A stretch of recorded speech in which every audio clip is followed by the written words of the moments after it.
Estás escuchando La Nación Podcast. A continuación, el equipo de revista Rolling Stone te cuenta la historia detrás de los vinilos clásicos del rock en Discos Esenciales.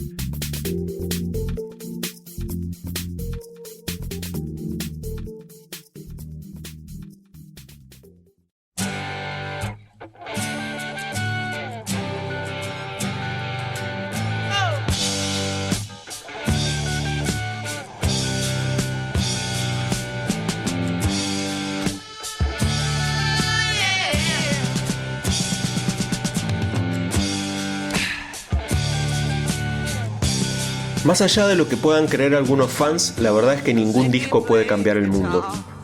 Pero los clásicos son precisamente esos discos que sí parecen capaces de grandes transformaciones, sociales, culturales o por lo menos personales, para sus creadores o para sus oyentes. Soy Daniel Flores y estás escuchando Discos Esenciales, el podcast de la revista Rolling Stone donde desempolvamos y diseccionamos los grandes clásicos, tema por tema. Y en este episodio, ya el número 3, revisitamos The Rise and Fall of Ziggy Stardust and the Spiders from Mars, de 1972, un disco bastante más difícil de pronunciar que de escuchar, y una de las más deslumbrantes obras de la de por sí deslumbrante discografía de David Bowie, una colección de canciones de otro planeta, en más de un sentido, que prueban como pocas precisamente el poder transformador de la música.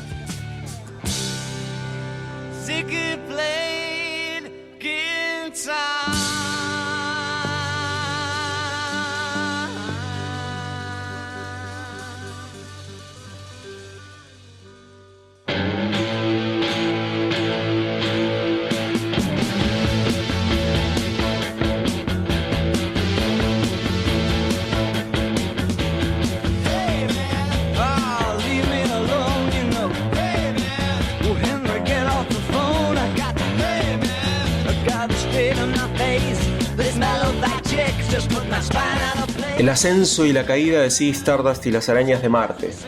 Parece el título de una película clase B, pero es el quinto disco en la carrera de Bowie.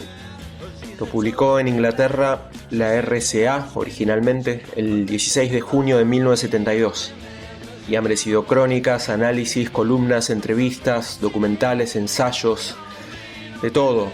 Lo que en verdad no sorprende en absoluto. Es una obra inspirada, exuberante, sugerente, repleta de ideas, influencias y subtemas. Es emblemática de una época y de la discografía de Bowie. Para empezar, es un disco conceptual en torno a un personaje en el que de algún modo Bowie encarnaría y viviría alrededor de un año, hasta básicamente hartarse y dejarlo de lado, cosa que anunciaría un poco sorpresivamente en un famoso concierto despedida que en verdad nadie esperaba que lo fuera, ni siquiera sus músicos. Ziggy Stardust, el personaje, era una estrella de rock tan idílica que directamente venía de otro planeta. Bueno, como Bowie, dirán algunos fans, pero con algo de Mesías también, en el sentido de un salvador de un planeta Tierra en peligro, al que le queda poco tiempo, pero también con el final trágico de un Cristo rockero extraterrestre, víctima de sí mismo y también del negocio del espectáculo. Si todo esto suena un poco confuso es justamente porque, bueno, era confuso. Ziggy Stardust es un disco conceptual, pero de ningún modo con una narración lineal. Hay un hecho muy concreto. Por lo menos la mitad de estas 11 canciones estaban escritas e incluso grabadas antes de las sesiones de Ziggy Stardust o antes de que Bowie armara todo el concepto del disco.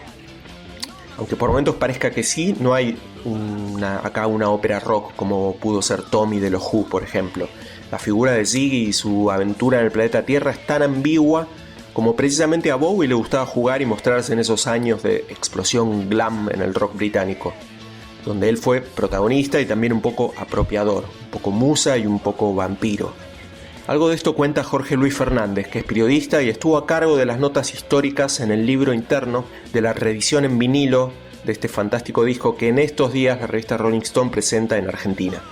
En 1971 David Bowie estaba buscando una estrategia para afirmarse definitivamente en el mercado del pop. Digamos que artísticamente ya lo había logrado. Ese mismo año había lanzado Hunky Dory, que es quizás el más perfecto balance entre sus intereses por el rock al estilo Velvet Underground y la balada acústica, digamos, al estilo Dylan, ¿no? Pero lo logró con su concepto sólido, ¿no? De un extraterrestre que viene a la Tierra. Se convirtió en el álbum glam por excelencia. Claro que musicalmente, cuando el disco salió en 1972, quedó un poco opacado por el debut de Roxy Music, mucho más salvaje y mucho más descarado y mucho más vanguardista, ¿no? Y eso sin duda lo debió haber resentido Bowie, que trabajaría con Brian Eno de Roxy Music unos 5 años más tarde, aproximadamente 4 o 5 años más tarde. Pero la verdad es que a la distancia, con el paso del tiempo, sí se mantiene realmente como un gran álbum pese a todo. Es quizá uno de los discos más frescos del rock, con las canciones más redondas, y en sentido creo que sigue siendo el disco más interesante de Bowie, por lo menos en términos de rock, ¿no? Y en términos de canción también. Es un producto genuino. Si no es el mejor disco de David Bowie, es algo que se le parece.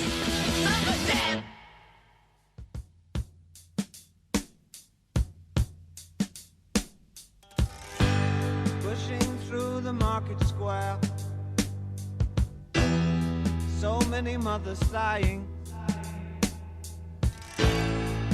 News had just come over. We had 5 years left crying. News guy wept and told us. Ziggy Stardust es un disco tan glam, tan extrovertido y enérgico que llama un poco la atención que el lado A empiece con una canción tan lenta y despojada como 5 Years, con esa línea tan melancólica y expresiva como cuando dice "nunca pensé que habría tanta gente". Bowie pronuncia como mirando a la platea, desolado, medio encandilado ahí por un reflector. Es un tema con algo teatral, dramático. No podemos dejar de verlo a Bowie parado en el medio del escenario, como recién bajado de su plato volador, empezando a contar la fábula de Ziggy, y en una tierra al borde del apocalipsis, como si empezara un musical de Broadway en ese momento.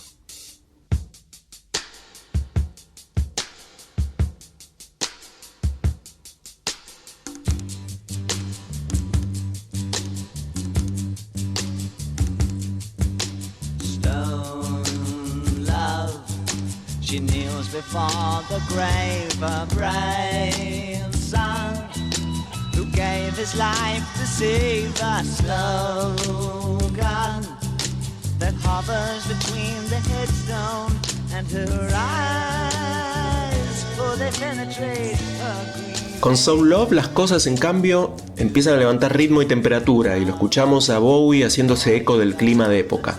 Es el momentum de la escena glam rock en Inglaterra, con bandas como T-Rex sobre todo, y Mott the Hoople y Gary Glitter, y también con Iggy Pop y Lou Reed del otro lado del Atlántico en Estados Unidos.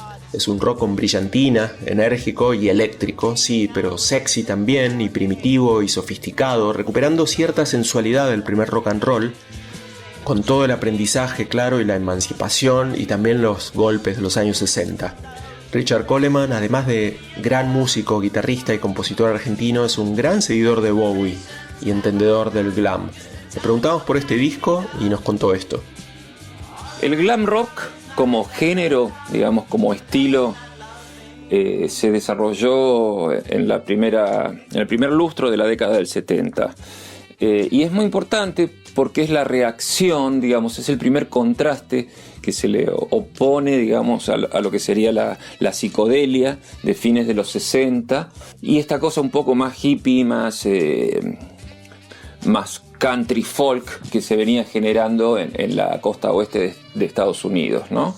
Es un género urbano, es una reacción urbana, digamos, a lo que tendría que ser la actitud de los jóvenes a principios de los 70. Y más que el género en sí mismo, yo lo que destacaría son algunas bandas, porque los géneros tienen eso también, ¿no? Que una vez que se llevan al mainstream, ¿viste? Empieza a ser una copia y pierde un poquito la esencia. Las bandas así que acá más o menos me han comentado para este podcast son las más importantes, así tanto como Roxy Music, T-Rex, la época de Transformers, de Lou Reed, la época de Post-Stooges, de Iggy Pop, Bot the Hopple, inclusive, son todas bandas que, bueno, que empiezan, o sea, que salen a partir del género del glam, y algunas quedaron ahí en el camino y otros son artistas que evolucionaron para otro lado, ¿no? Para mí está muy bien, o sea, hay muchos elementos que están muy buenos y son muy clásicos, y después, bueno, cuando se caricaturiza un poco ya pierde la esencia, ¿no es cierto? Pero es muy importante lo que pasó porque de alguna manera es lo que precede al punk, en el buen sentido. O sea, hay una continuidad a partir del glam hacia el punk. El punk no salió como respuesta al glam, sino como respuesta al rock sinfónico, y eso es lo que lo hace interesante. Por eso de alguna manera tanto, ponele, Mark Bolan de T-Rex como Iggy Pop de los Stooges tienen que ver, han influido sobre algunas variantes del punk y lo que sería, bueno, lo que va haciendo la música evolucionando hasta hoy en día. Así que está todo bien con el glam. I'm an alligator. I'm a mama, papa coming for you. I'm a space invader. I'll be a rock and rollin' bitch for you. Keep your mouth shut. Just walking like a big monkey bird. And I'm busting up a brain for the world. El tercer tema del lado A de Ziggy Stardust es uno de los más memorables. Es un tema central en la pseudo narrativa del disco. Pero sin embargo es uno de esos temas que, decíamos, Bowie ya tenía escritos y grabados de un poco antes, con una muy efímera banda llamada Arnold Corns. Para el periodista Jorge Luis Fernández, como para muchos, es el momento más alto del disco.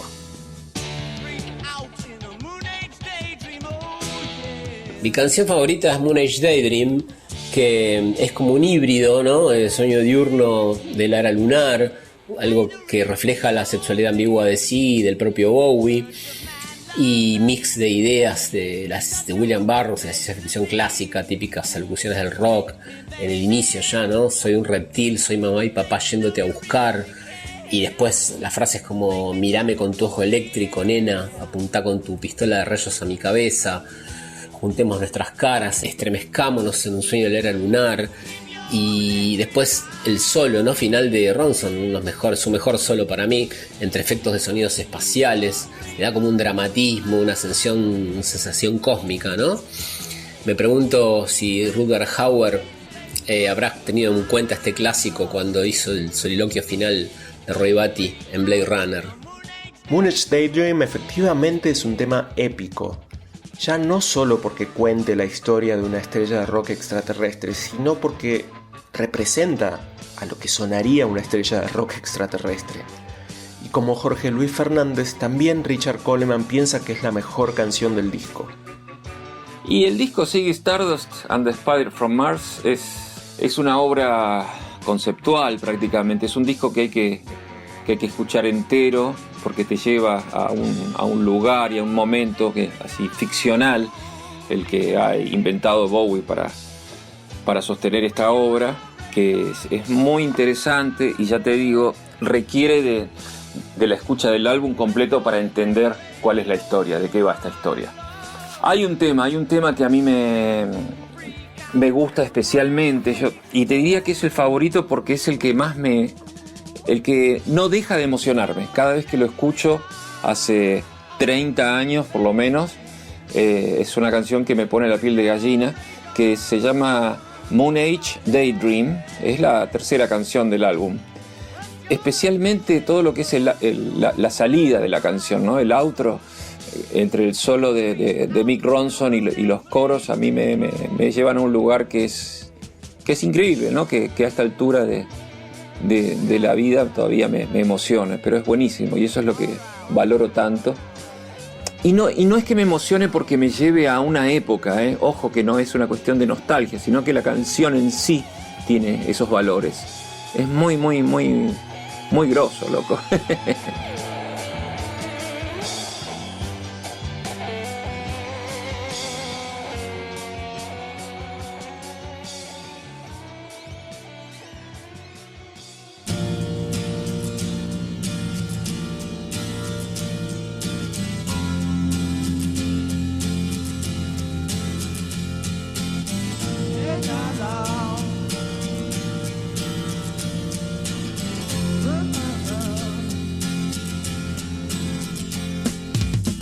Didn't know what time it was, the lights were low. Oh, oh. I leaned back on my radio. Oh, oh. Some cat was laying down some rock and roll. Let us all said. Bueno, mi canción favorita del disco de Ziggy Stardust es Starman, porque recuerdo que yo tenía, bueno, el disco en realidad, quien me sugirió escuchar estos discos fue Daniel Melero, primero, antes que nada.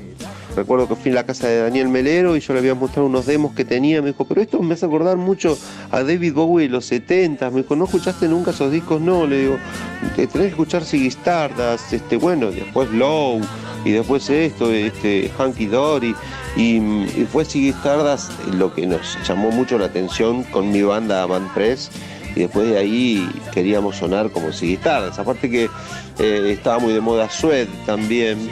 La data venía por ahí, que el David Bowie en los 70 era el que había creado todo, ¿no?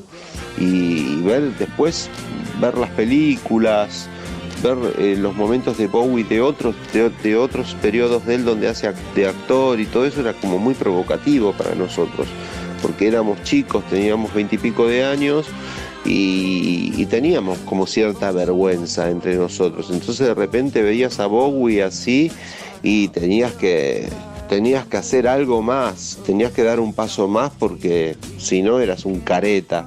Eso es lo increíble que tiene Ziggy Stardust a la hora de verlo, ¿no? Hay que ver cómo lo digiere cada rockero, cómo digieren las escenas que Bowie hace junto con Mick Ronson, cuando hace el solo de guitarra y se agacha con los dientes y David Bowie le muerde la guitarra como si le estuviera haciendo una felatio a Mick Ronson. Y eso lo hacía muy provocativamente arriba del escenario y era como muy fuerte de ver.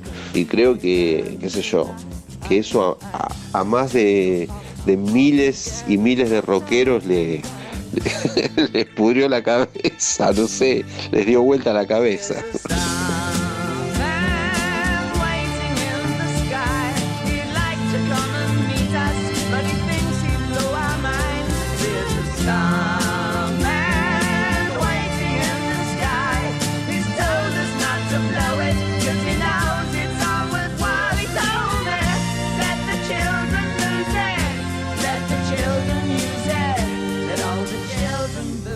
El que hablaba era Leo García y se refería a Starman, cuarto tema del lado A y otro de los muchos clásicos de Ziggy Stardust, donde otra vez cambia el punto de vista de la narrativa.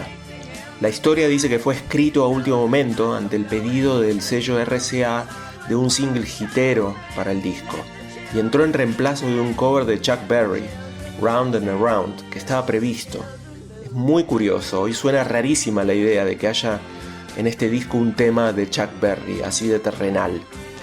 Como Leo García, también Barbie Recanati, ex cantante y guitarrista de Utopians, elige Starman como su favorito dentro de este disco y prácticamente de toda la obra de Bowie. Bueno, por un lado, sí, Stardust, justo el disco entero para mí es alucinante, que es algo que no me pasa tanto con Bowie, como que hay discos de Bowie que sí me gustan por canciones, y sí, Stardust es el único disco de Bowie que me gusta entero, que lo tengo en diferentes ediciones, que creo que es el disco que más me gusta de Bowie. Y la canción Starman tal vez es una de las canciones más conocidas de él, y es como la más incorrecta para nombrar porque debería ser un poco más snob, pero la verdad es que es mi canción favorita, tanto del disco como creo que está en mi top 3 de canciones favoritas de Bowie. No sé, tiene una épica que tiene muy pocas canciones para mí en la historia. Es un tema, de hecho, cada vez que hay hasta una publicidad con la canción se me pone la piel de gallina hasta el día de hoy. Me pasa con ese tema y me pasa con Heroes, que creo que son mis dos canciones favoritas de él y son las más conocidas, pero hay algo en su voz que logra una épica, como creo que es eso, como la genuinidad de su voz cantando que me puede.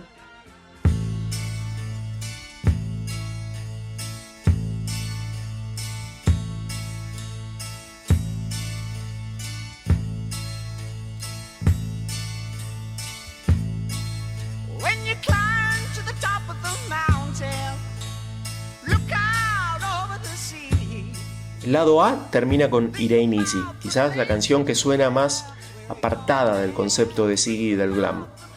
No casualmente es el único cover del disco en este caso escrito por el norteamericano Ron Davis, pero versionado en plan más country dilanesco por la banda californiana Three Dog Night, apenas un par de años antes de la salida de Ziggy.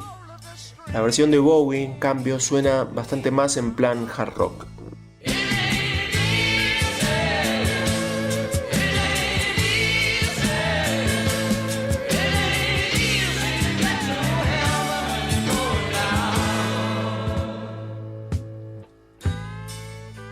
El lado B, en cambio, arranca con Lady Stardust, donde Bowie es como si presentara a otro personaje del elenco de este musical un poco caótico y bastante desordenado. La canción está supuestamente dedicada no a una lady, sino a Mark Boland, el líder de T-Rex, con el que Bowie tenía, por entonces, sino una relación de amor-odio, al menos una dinámica competitiva. Aunque suene ahí un piano que recuerda más bien a Elton John, si se quiere. Y lo toca Mick Ronson, guitarrista y socio creativo de Bowie de todo este periodo tan rico. Y una figura un poco solapada. Bueno, como para no quedar opacado al lado de Bowie y peor de Ziggy Stardust. Pero la verdad es que lo que hace Ronson en todo este disco es sublime. Tiene muchísima responsabilidad en que Ziggy Stardust sea el clásico que es. Lo había reclutado Bowie para su banda en 1970, cuando también sumó al baterista Woody Woodmansey, al bajista Trevor Bolder y al tecladista Rick Wakeman. Grabaron juntos Hunky Dory y después, ya sin Wakeman, Ziggy Stardust. Pero Ronson, además de guitarras fantásticas, fue arreglador de cuerdas para este piano y pianista también en muchos de los temas. También es muy recordado por entonces porque en concierto, durante la gira de Ziggy Stardust, Bowie en algún momento del show jugaba a practicarle sexo oral en escena. Richard Coleman, como guitarrista, tiene debilidad por Ronson y un oído muy fino para escucharlo y apreciarlo. David Bowie se ha caracterizado por tener siempre guitarristas muy destacables en las formaciones de sus bandas. Y ya destacables no solamente como guitarristas, sino como artistas de su instrumento, tipos que hacen algo más que tocar la viola, sino que ya el estilo y la actitud forman una parte completa de lo que es la presentación de Bowie en vivo, más bien, ¿no? Y no solo en vivo, sino digamos el trabajo que hacen en cada uno de los discos. Mick Ronson es increíble, es un violero con una actitud impresionante, muy melódico, o sea, una sensibilidad melódica muy especial y un audio y un estilo muy importante y muy influyente, que resume un poquitito las tendencias de la época del rocker, digamos, inclusive combinando algunos elementos de lo que sería Hendrix y David Gilmour. Tiene un poquito de eso, y por otro lado lo de los violeros un poco más clásicos de rock. Yo creo que se encuentra todo en la historia de Mick Ronson, no solamente con su trabajo con los Spiders from Mars, que es la banda de Bowie, sino también con Mott the Hoople, que es una banda en la cual él tocó y produjo innumerables producciones de la época.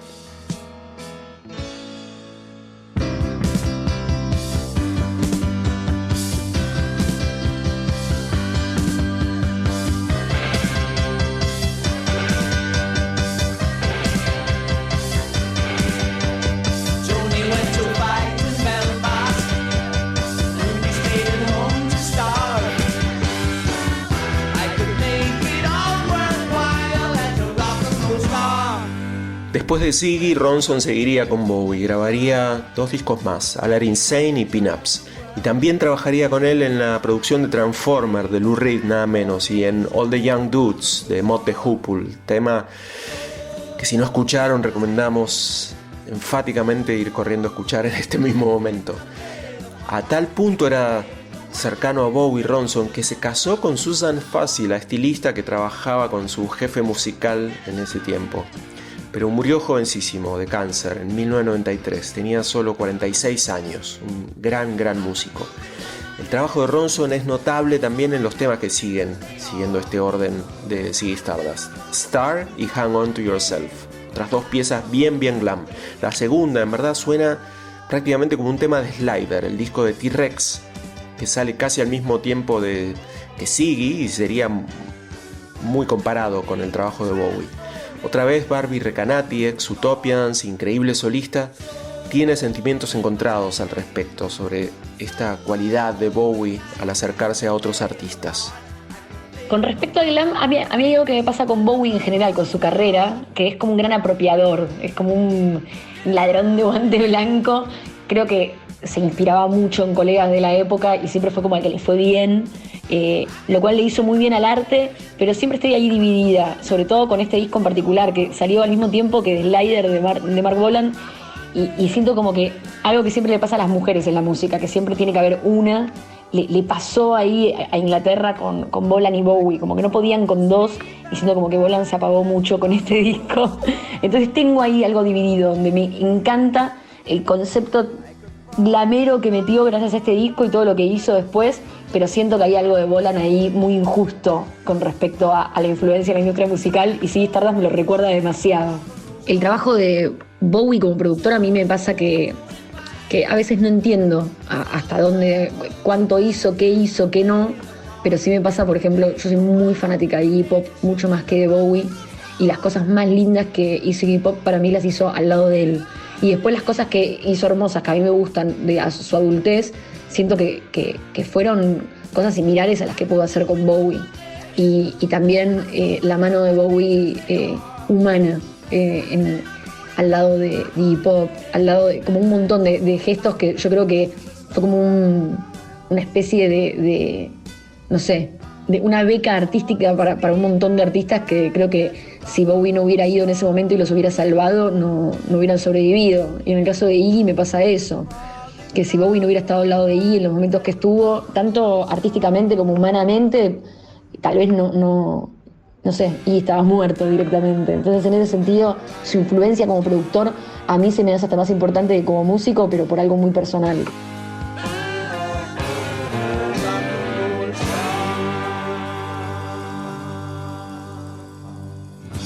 Ziggy played guitar, jamming good with Weird and Gilly and the Spiders from Mars. He played it left hand, but made it too far. Became the special man, then we were Ziggy's band. Personalmente siempre me llamó mucho la atención de este disco el que terminara con una secuencia de 3 temas que podrían ser los 3 primeros en verdad, y son Ziggy Stardust, Suffragette City y Rock and Roll Suicide. Ziggy Stardust, bueno, no por nada lleva el título del disco y menciona en su letra a los Spiders from Mars desde un punto de vista aparentemente de un integrante de la banda, que describe a Ziggy / Bowie, podríamos decir, como alguien que hace el amor con su ego y que toca muy bien la guitarra.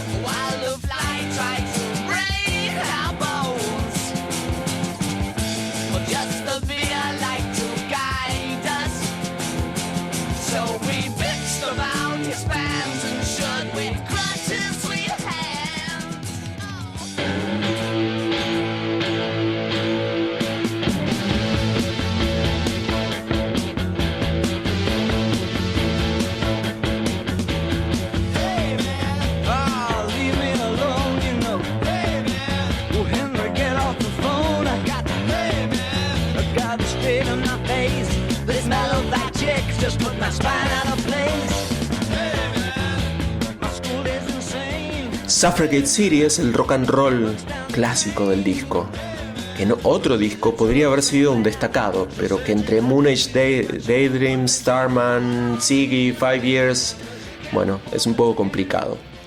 Y más con lo que viene después.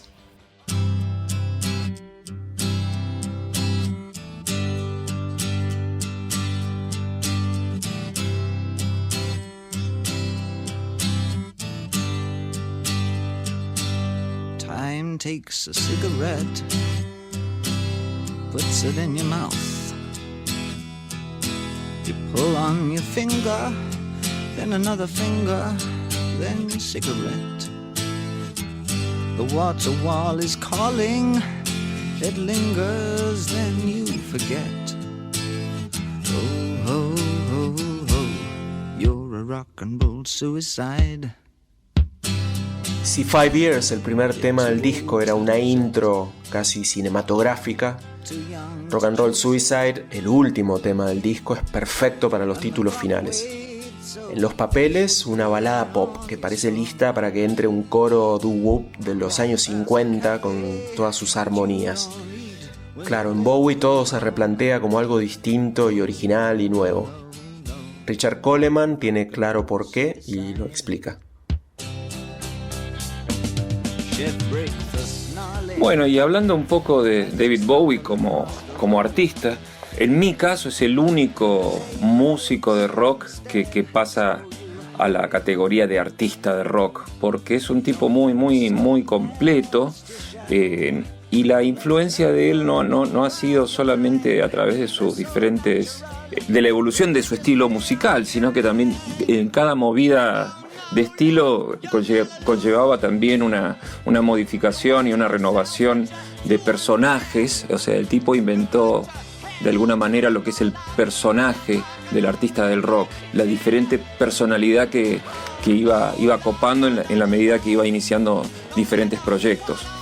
Por eso es tan importante la idea de Ziggy Stardust como un personaje dentro de toda la historia de la carrera de David Bowie. Es una parte muy importante, es como una autorreferencia a la estrella de rock que Bowie hace y bueno, que tiene que ver mucho con el periodo del glam, ¿no? O sea, es básicamente el estereotipo, el cliché del star rock del glam. Más allá de eso, bueno, la influencia y la evolución de David Bowie, ya te decía, es el único artista que pude escuchar durante toda mi vida, desde que lo descubrí a los 15 años hasta que nos dejó hace unos años atrás. Rock and Roll Suicide fue el último tema que David Bowie tocó antes de matar a Ziggy. Había girado con los Spiders from Mars presentando el disco durante 18 meses, entre 1972 y el 73. El 3 de julio del 73 dio su último concierto en el Teatro Hammersmith Odeon de Londres. Michael Gilmore reconstruyó esa noche para la revista Rolling Stone con estas palabras: cientos de personas se reunieron en el teatro. Muchos eran seguidores de Bowie, se vestían como Bowie, con ropas audaces y glamorosas, se cortaban y teñían el pelo para replicar su melena roja, se hacían más pálidas las caras, se pintaban los ojos con brillantina. Aunque 2 años atrás pocos sabían quién era David Bowie. Aunque él venía cantando y tocando rock and roll desde el 62 y haciendo discos pintorescos y excéntricos desde el 67, pero sin recibir demasiada atención. Pero esa noche, de nuevo, David Bowie iba a desarmar a Ziggy Stardust. Años más tarde él dijo: no podía decidir si yo escribía a los personajes o si los personajes me escribían a mí, o si éramos la misma cosa. Tenía miedo de que esta confusión lo llevara a la locura. Cuando saliera del Odeon, aquella noche su plan era dejar atrás a Ziggy Stardust, pero también conseguiría una hazaña, la más importante de su vida.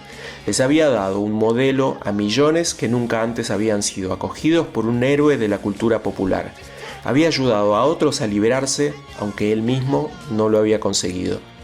Esa noche en el Hammersmith fue la última aventura. Quería que terminara, escribió Bowie años más tarde. Ya estaba componiendo para un proyecto diferente y estaba cansado de Ziggy, estaba agotado, me sentía miserable. Al final del recital, antes del bis de Rock and Roll Suicide, Bowie le habló a la gente. No solo es el último show de la gira, dijo, es el último que haremos, chao, los amamos. El público quedó atónito, también los Spiders from Mars. Bowie había abandonado su alter ego y despedía a su banda al mismo tiempo, y todo en público.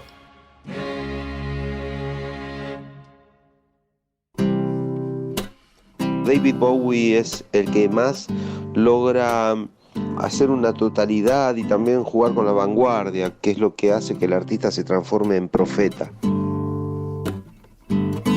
Você pega cigarro y põe na boca. Esta versión de Rock and Roll Suicide es de Seu Jorge y pertenece a la banda de sonido de La vida acuática, la película de Wes Anderson de 2004. Y este episodio de Discos Esenciales contó con la producción de Fernando Fratantoni y fue editado por Leo Fernández y relatado por Daniel Flores. Hasta la próxima. Você é rock and roll suicide. Você está velho para se perder e muito novo para morrer.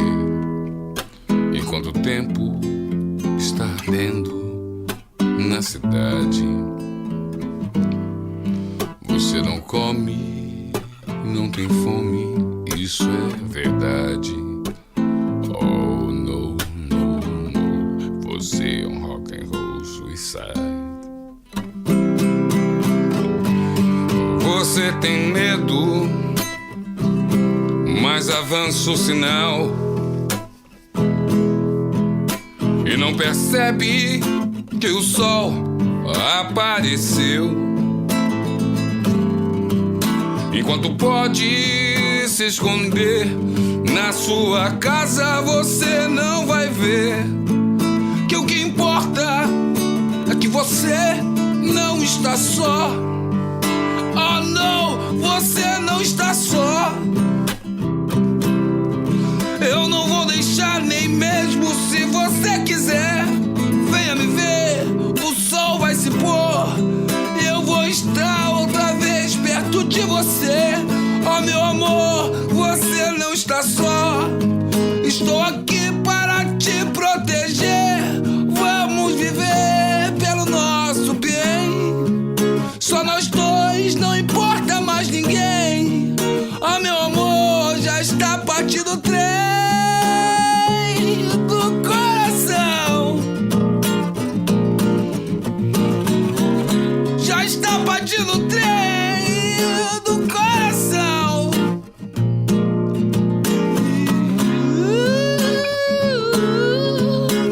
Wonderful.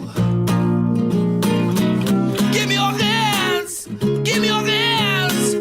Wonderful. Give me your hands.